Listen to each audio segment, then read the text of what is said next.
today I'm going to teach you the fruits in Italian, so let's start. The first fruit I want to teach you is mela, and in this lesson we're going to have the plurals like the last few lessons. So the plural of mela is mele, then per is pera, pere, the plural, banana, banana, banane, uva and uva because it doesn't have the plural, ciliegia, that's cherry, and the plural ciliegie, fragola, that's strawberry, fragole, that's strawberries, arancia, orange, oranges, arancia. So now let's revise.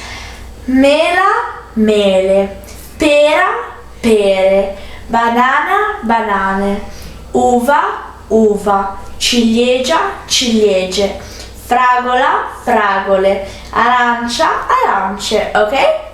So in the comment box below you can find the link to make your own cards to practice Italian and the things that we did today, and put a thumbs up if you like the video, and remember, verde, bianco, rosso. Bye!